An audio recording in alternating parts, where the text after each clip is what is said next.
The event on Friday, the high school thing was on Friday, and this passage this week had me really thinking this week a lot about high school. And specifically, there's one memory that I want to share with you this morning. It really sticks out in my mind because I remember I was 17 and I'm on a Greyhound bus. And the most visceral part of this memory is that my heart is just beating so fast, like it will not stop. And I remember trying to take deep breaths to calm down. I remember trying to figure out how I'm going to sit here in this seat for another couple hours with my heart beating out of my chest. And I remember I laid my head on the window, and I can still feel like the frost of the window on my head, trying to calm down, but nothing worked. And I was so nervous because I was doing something that I knew I shouldn't do. And if I was going to do it, then I knew that I had to tell my family that I was going to do it. And so I knew that it had to be like a Band-Aid. I was just going to rip it off. And so I pulled my phone out of my pocket and I dialed my dad's number. And I remember shaking so much that the phone like hit my head at opposite ends like that, you know. And I'm holding this phone and I desperately don't want to talk to them. Like, I don't want to hear what they have to say. I just want to say it and leave. And I remember it rang once and twice, and my heart is just faster and faster, and finally it clicked to this familiar track that I'd heard before. Hello, you've reached David Kaiser. Sorry I missed your call. I'll get back to you in a second. And I left this message. Dad, I'm just calling to say that I'm running away from home, and you don't have to expect me to come back. Click. And I remember really not wanting to hear his response so bad that I turned the phone off and slipped it into my pocket so that I couldn't hear his response. I think that I was a relatively normal high school boy in that I really had three things going on. I was very hungry all the time. I was really, really, really into girls, and I had conflict with my dad. And looking back at all of this, what I know I was sensing and feeling at this juncture in my life was a sense that home is not my home, that I wanted something more than what I was experiencing at home. But I wasn't, and in high school, you're not good at conflict. There's not a class that they have in school on how to handle conflict, and so I never said anything about it. And that sense just grew, this discontent grew within me until finally I just made this decision. I'm leaving, I'm out of here.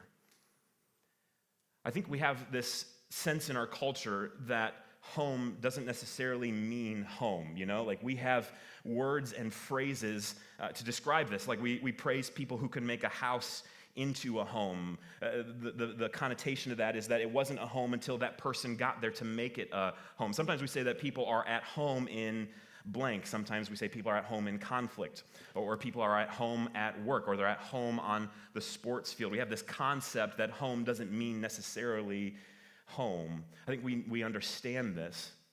This week I asked a bunch of people, where is home for you? Where are you when you're home? By far, and this is hilarious, the most common answer I got is cuddled up under a blanket on my couch with some tea or a cup of soup and a good book. #relatable, right? Oh man, especially on a day like, it's been rainy and cloudy.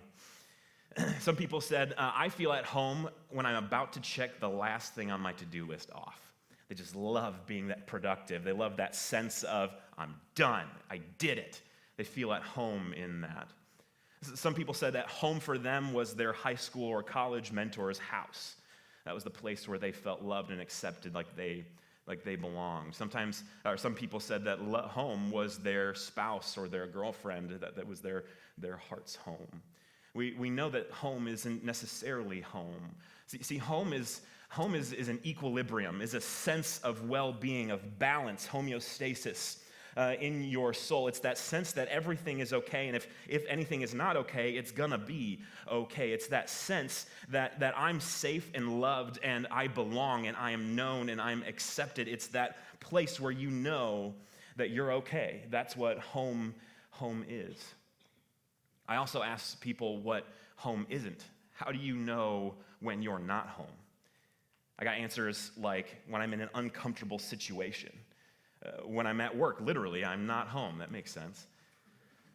I had people, but the more profound answers that I thought kind of hit home more were that they know that they've walked away from home when their anxiety is just ratcheting up in their life and they can't think straight. Some people said that they know that they're not home when their depression has just kind of come on their lives like fog. Some people said that they know that they're not at home when they're fighting with somebody. There's a rift in that relationship. And especially if you're a relational person, sometimes you can't go to bed at night because you're so worried about the relationships. You know that you're not home anymore. I think this concept of home is something that's so important for our lives because if we're honest, what we're all here today seeking is home. From the beginning of the day to the end of the day, we're trying to reach a point in which we say, this is what I've been waiting for, this moment, And whether that's being on the couch for you or it's checking out at work like you're super productive, or whether you feel like everywhere you go is home. Maybe you have a really strong sense of God's presence with you. Whether you're home or you're not home, I think we can all agree that home is something that we are all pushing for. It's something we're all seeking in our lives. And so maybe you're here this morning and you had one of those rare moments in your life when you literally came to a crossroad and it was this decision or this decision, and you made this decision. And ever since then, you know that you just haven't been home. Like things aren't well, the equilibrium, the balance is off. Or maybe you belonged to a community that you really felt at home in. Maybe it was a place where you were loved and accepted and given, breathed life into. It was a place where you were that was uplifting, where you were encouraged. And for whatever reason, maybe you got busy, maybe you made new friends, but you kind of got away from that home. And you know, like even sitting here now, you know, like, oh, that's what home was. Or maybe home was a season for you when you were going through life and you knew everything was working out. And even if it didn't work out, you knew that you could solve the problems. You had what it takes. You knew that no matter what happened, it was going to be fine and you could go through life that way. But now you're in something different. Maybe you've lost somebody close to you. Maybe you've made some bad decisions and now you just feel like wherever you're at now it's just not home. Things aren't right. The story that we're going to be in today is all about a man who leaves home in order to find home, but what he realizes is that he was never going to find home because home was where he left. And basically, as we go through this story, I think what we're going to see is that this is not just a story that Jesus told 2,000 years ago. This is the story of all of our lives. On some level, this guy is the most relatable person in the Bible, I think.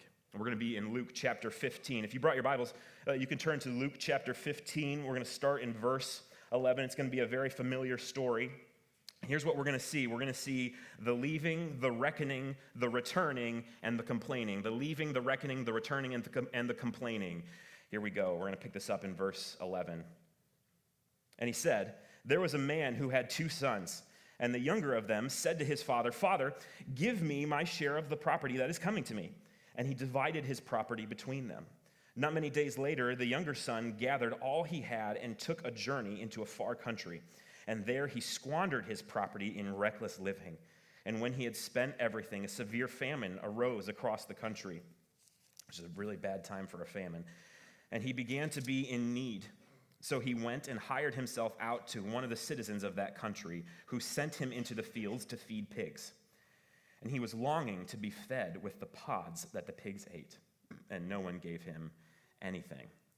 I think what's clear in this first section of the story that I just read, what's clear is that this guy left home, right? It says that he left home and he goes to a far place. He goes to a far country. But Jesus does this amazing job when he's telling stories. It's never just the surface meaning. There's something deeper going on here. I want you to see what it's like for this guy to leave home. It's a place in which you're starving. It says that he longed to be fed with the pods or the food that the pigs ate, but no one gave him anything.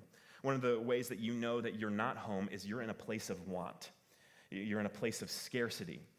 You're in a place in which you're giving more to life than you're receiving, and your energy tank is running low. Maybe you're with a person that is taking more from you than they are giving, and your tank is running low. It's a place where you are giving more than you're getting. See, home is a place where you can give to people, but what you receive fills you up enough to give again. That's what home is. But being far away, Jesus paints this picture. It's a place where you're starving.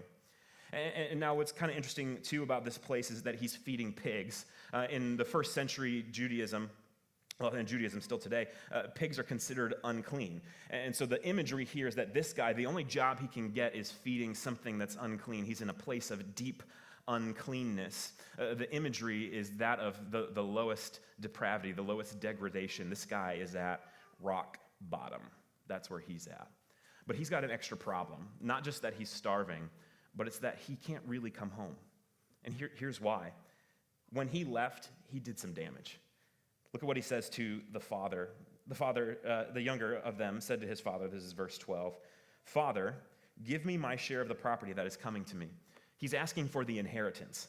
Do you know when you get an inheritance? When somebody dies.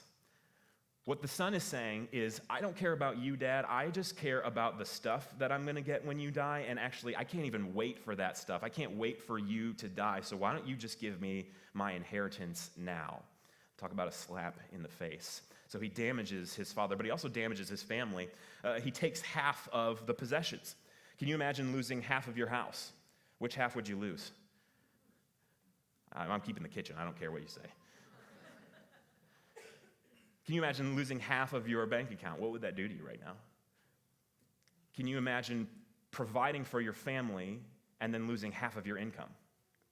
That's kind of what this guy does to his family. But what's crazy about this is he doesn't just injure his father and his family, he also injures his community. What's kind of interesting that the Jews would have known when they're hearing this story that we don't really know today is that the kind of property that Jesus is talking about would likely have been a massive property. It would have been a huge thing somewhere out in the country. It's so big that the landowner can't work the property all by himself. It's so big that he can't work it just his family. And so what they would do is they would have these hired hands that would come and work these properties. But here's the problem. Where do the hired hands go at night? Do they stay? Do they just sleep out in the fields? Or do they go home? Where do their families live? And so what would happen is there would be towns that would spring up around this property of people. Now, the men would go and work the fields and they would come home at night. But here's what I want you to see. When the son says, "Give me half," what happens to the people in the town? Have you ever been to a place where they were downsizing? All of a sudden, these people are out of work. All of a sudden, all the houses that they've built, maybe the property that's been in their family for years, they can't sustain anymore. They have to leave. What's also interesting about this is that this son probably was born into this culture. This wasn't, it wasn't. Agriculture takes time, and so it's likely that there was land and wealth prior to him being born. And so here's an interesting thing. Who did he grow up playing with? I mean, where did he go to dinner at his friend's house? It was likely this town. So I want you to see this, that as this guy hits rock bottom, he has an added problem. It's the way that he left home that keeps him from actually going home. He has to wait until he's at the rock bottom, until he's at the most desperate place that he has ever been. Have you ever done that before? Do you know somebody who has? Who maybe in the leaving hurt everybody that they know? Why do we do that? I think we get a hint in the passage. It says that he takes all of his property and he squanders it in reckless living. What Jesus is subtly saying there is that he was partying every single night. Sometimes when we're home, we can get into this pattern of discontent in which we think that home is somewhere else. What we think that somewhere else is something else is better than what we're experiencing here. And then, especially if we're deluded, especially if we're thinking hazily, especially if we're not thinking straight, we can get so laser focused on making it on that better life that is somewhere else that we forget how good the life is here. And sometimes that's why we leave. So the son, he leaves. That's the leaving. I want to look at the reckoning. This is verse 17. But when he came to himself, he said, "How many of my father's hired servants have more than enough bread, but I perish here with hunger? I will arise and go to my father, and I will say to him, 'Father, I have sinned against heaven and before you. I am no longer worthy to be called your son. Treat me as one of your hired servants.'" He has a reckoning. You know, you can't return home without a reckoning. You have to have a realization that you're not home in order to go back home. Have you ever hit rock bottom like this guy? Let me ask you two questions that might be the most important questions I ask you today. Where are you right now? Let's have a collective moment of realization. What's going on in your soul? Has it maybe been a while since you've come home? What season of life are you in? Are you in a place of scarcity? Are you in a place where things in your life, maybe people or your job or whatever, is taking more from you than you have energy to give? Where are you? Are you home or are you somewhere else? And here's the second question. What do you think about going home? Like this guy, he had to wait until the very end. He had to wait till he was the very end of himself to make a decision to come home. Why? Because he knew that he hurt everybody. He knew that his community that he had devastated his community. He knew that he wasn't going to be accepted. And we can see this in the passage because he says, "I am not worthy. I'm not worthy to come home. I'm not worthy to be called your son, Dad." Sometimes how we think about coming home prevents us from coming home because we have so much shame and guilt laden upon our souls that we think it is better to suffer out here than to go back to the place where I belong. Where are you this morning? And what do you think about going home? See, outside, in the world, how going home works is if you want to go home and you've done some devastation, how going home works is you got to pay the penalty. You have to take that guilt. You have to sit there while your family or your friends or wherever you were home tells you exactly what a dirty scumbag you were. You have to pay something in order to get home. That's how relationships work in this world. And I think this is all relatable to us on some level. We've all hurt somebody and felt bad about that, felt that sense of dis-ease, like our equilibrium is off. And we've known that I don't want to talk to that person because I've hurt them so bad. I don't want to have to say that I'm sorry, but at the same time, you're living in a place that's not good. You're living in a place of scarcity. You're not home. That's how it works in the world. But Jesus is telling this story because he wants us to know that Christianity, the kingdom, is different. And here's how it's different. We've seen the leaving, the reckoning. Let's look at the returning. This is verse 20. "And he arose and came to his father. And while he was still a long way off, his father saw him and felt compassion and ran and embraced him and kissed him. And the son, tearful now, said to him, 'Father, I have sinned against heaven and before you. I am no longer worthy to be called your son.' But the father disregards everything he said, and but the father said to his servants, 'Bring quickly the best robe and put it on him. Put a ring on his hand and shoes on his feet. And bring the fattened calf and kill it, and let us eat and celebrate. For my son was dead and is alive again. He was lost and is found.' And they began to celebrate." That's a pretty cool homecoming, right? Like the son says, "I don't think that I'm worthy to come home." And all of a sudden he comes home and he is showered with symbols of belonging. You get my robe, you get my ring, kill the party animal that we've been stocking up to make for a huge party. This is the party, now is the time. And he gets this amazing homecoming, but here's the thing, this is lost on us today because we don't know this culture. It'd be kind of like going back and telling the disciples about football, right? Have you ever explained some football to somebody or have you explained euchre to somebody who doesn't know? It doesn't translate, you know? All the euchre fans laugh. Thank you, guys. There's something in here that doesn't translate. There's a couple things I need to tell you about. See, here's the thing. Back then, just like today, there were status symbols. If you were a wealthy landowner, if you owned a lot of stuff, there's a certain way that you acted. And if you didn't act this way, then it was degrading. It was considered to be below your station. People would look at you with shame and scorn. Why are you acting that way? One of those symbols of his station is that wealthy landowners would never have to work. And so anything on them that looked like work was considered shameful because that's below you. You're in a different class, buddy. But what you have to see here is that the Father runs to the Son. The Father runs. In order to run, back then, everybody wore these long robes, especially rich people, and it's very difficult to run. I don't know, if you're wearing a tunic that comes to here, and this is about as long as you get, this is about as long of a step you can take. It's hard to run. And so what you would do back then, if you wanted to do some work, if you wanted to run, is you would reach through your legs to the back hem of your tunic, back here, you'd grab this, and you'd pull it up, and you'd tuck it into your belt. And it was called girding your loins. And so basically you would tuck it into your belt. And what would happen to your tunic is it would come up to your knees like that, and basically it would kind of look like weird shorts. But basically what that allowed you to do is you could do some work, because now you can move around. You got some flexibility. It was a little cooler to do the work. And so in order for this father to run, what he had to have done was to gird his loins. And here's the thing, if anybody saw him do that, they would have thought, what are you doing? You're making a fool of yourself. I can't believe that you would do that. And so I have to believe when Jesus said that the Father ran to him, in the place where he's telling the story, there would have been gasps from the audience. They would have said, what? Why is he running? Here's why he's running. See, actually, this happened a lot back then. This happened a lot where somebody from a town would do something that was shameful to the town. And so the town, or that hurt the people in the town. And so the town, these little towns, they developed a system or a ceremony that they would perform in order to kick the guy out. It was called a kazaza ceremony. It literally means a cutting off ceremony. And basically what they would do is they'd get the guy, whenever he came back, all the people in the town and the town elders would come up to the guy and they would break a pot in front of him. And it was a way of saying, this is what you've done to us. If you stay here, this is what we will do to you.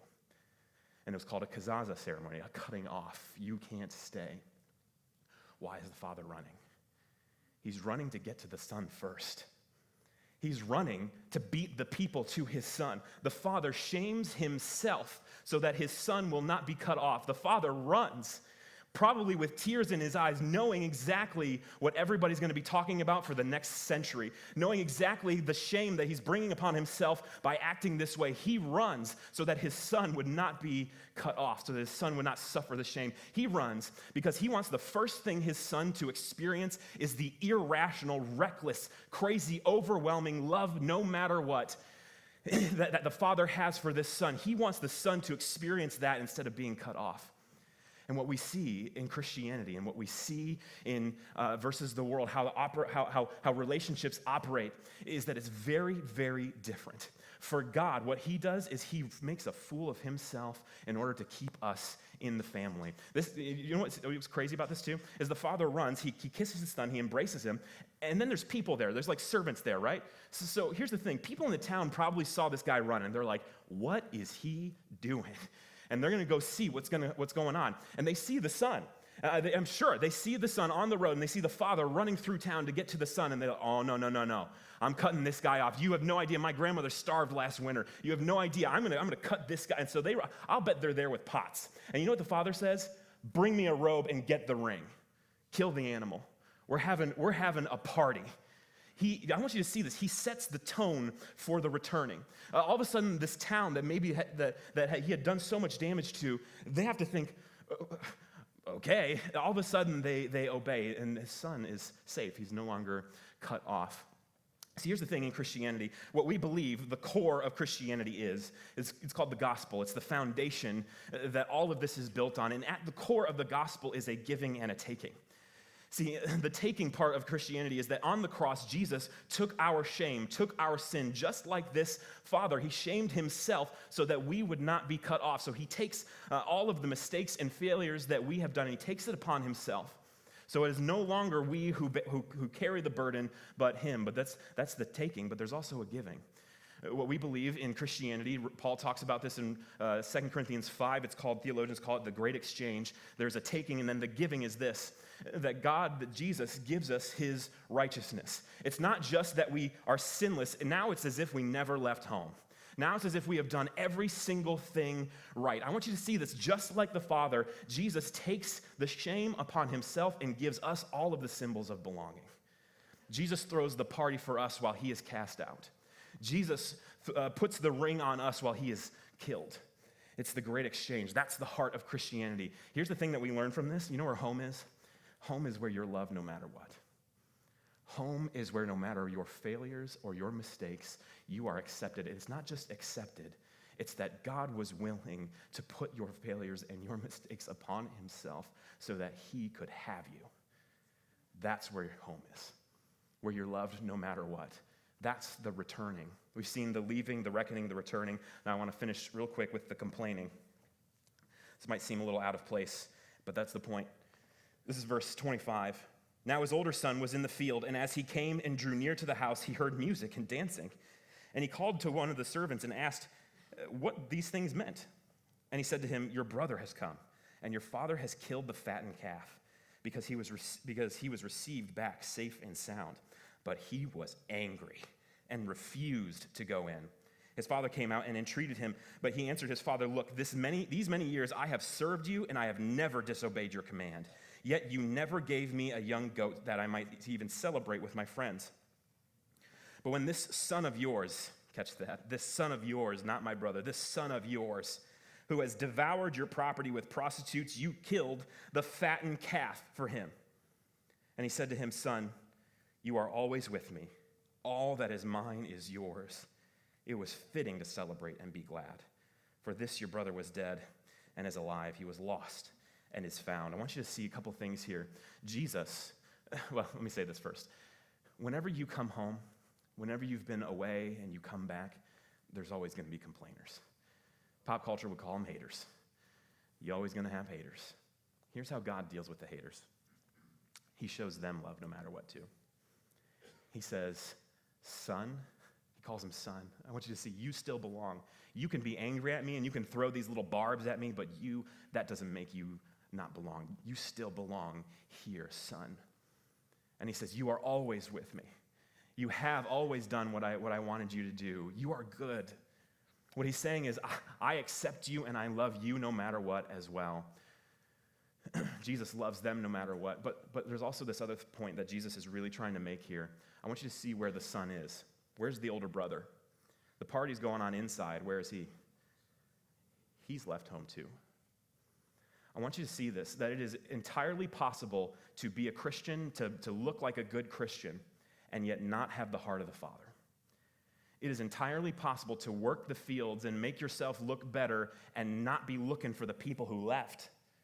It is entirely possible to work on your reputation and your own goodness at the expense of furthering the kingdom and the gospel. And this is exactly what the older brother does.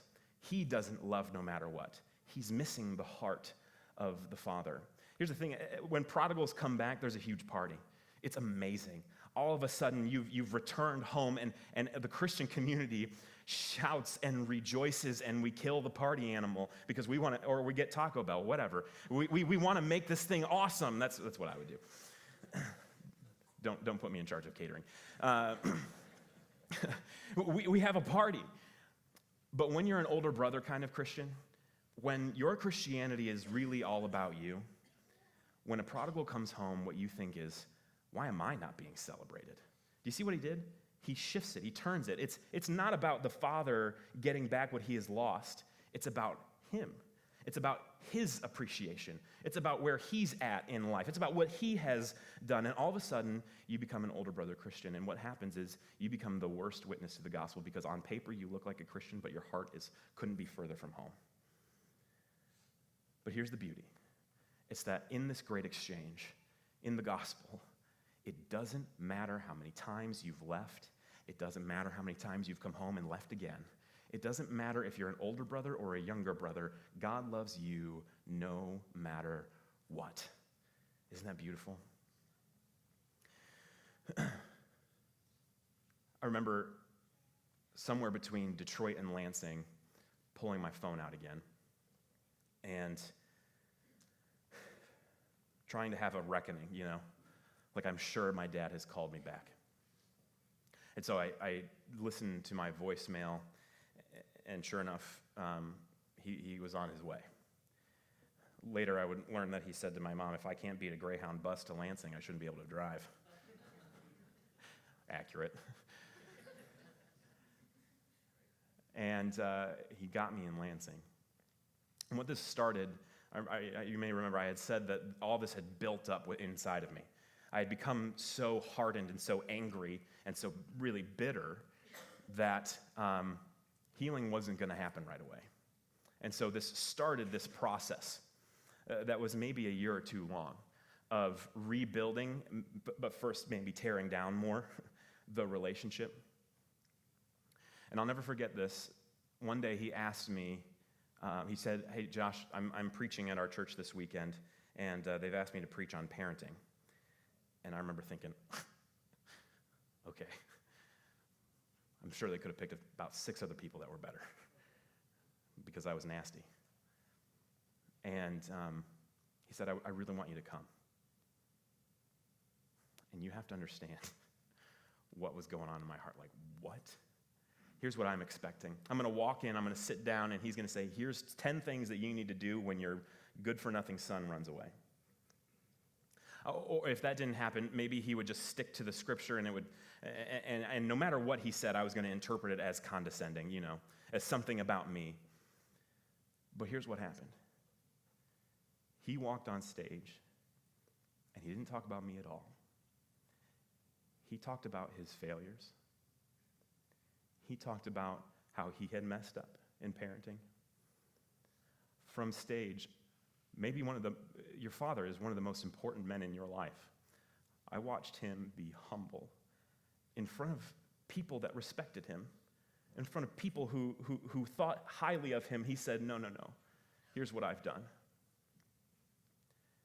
And that act of kindness, when I saw that happening, a shift happened in my soul. No longer did I feel animosity. It was instant.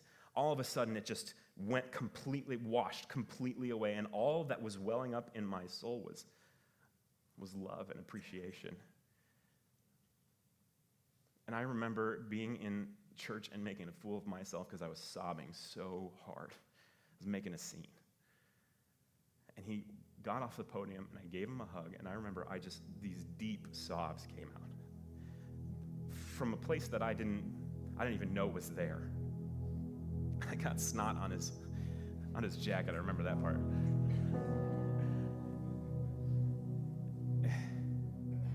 I want you to see that I had come home. And it wasn't because it really wasn't anything that I did. He came and got me. He said, will you come to hear this? And it healed our relationship. We've never been the same since then. This is what coming home is like in Christianity. This is what coming home is like when we believe in Jesus. We believe that Jesus loves us no matter what, that there is nothing that you have done or has been done to you that can keep you from his love. What we believe is that at the cross, he paid for everything that has ever been done.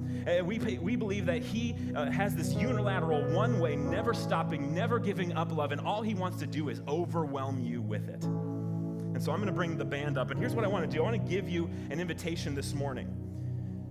We've chosen this next song very intentionally because it kind of tells the story of what it's like to leave home. The first verse is all about what it's like to have that sense of dis-ease, that sense where your equilibrium is off, where something's wrong. And the chorus is all about coming back. And so what I want to give you this morning is an opportunity to come home. Maybe you've been gone for so long and you think that what you have done precludes you from coming home. My hope is that you hear the scriptures this morning and that you see that God is a God of loving no matter what. That it doesn't matter what you've done. Maybe you've known Jesus for such a long time, but you've slowly walked away. Maybe you don't even know how. But I want to give you an opportunity this morning to put it all out on the floor, to leave the problems and the failures at the door. I want you to come to the altar and come home.